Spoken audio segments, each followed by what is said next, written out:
एक महत्त्वाची बातमी आहे। सरकारमध्ये रोज कुरघोड्या करबुरी अशी कूची बाराखडी सुरू आहे, अशा शब्दांमध्ये सामनातून निशाणा साधण्यात आला। हे नाराजांचं सरकार, सत्ताधारी देखील नाराज आणि जनताही नाराज, असा हल्लाबोल सामनातून करण्यात आला। मिंदे सरकारमधील नाराजीचे स्वयंघोषित ब्रँड अँबॅसेडर मिंदे दिल्लीमध्ये जातात ते फडणवीसांवर कारवाईची मागणी करण्यासाठी। गोगावलेंनी दिल्लीमध्ये भाजप नेतृत्वाविरोधात रडगाणं गायलं, असा दावा देखील सामनातून करण्यात आला। तर सामनामध्ये नेमकं काय म्हटलंय, कुणी श्रीनगरला जाऊन बसतंय तर कुणी कोणाची जनमनाची काढत आहे। सरकारमध्ये कुरघोड्या कुरबुरी अशी कूची बाराखडी सुरू आहे।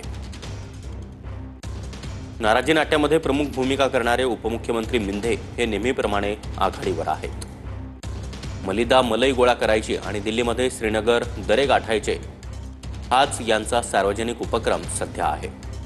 मंगळवारच्या मंत्रिमंडळ बैठकीला मिंदेंसह मंत्री गोगावलेंनी दांडी मारली। मिंदे श्रीनगरला गेले तर गोगावलेंनी दिल्ली गाठली।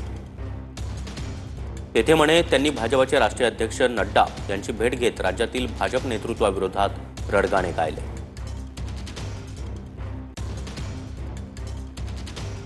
तर सामनातून अशा शब्दांमध्ये भाजपवर आणि शिंदे गटावर देखील जोरदार निशाणा साधण्यात आला आहे।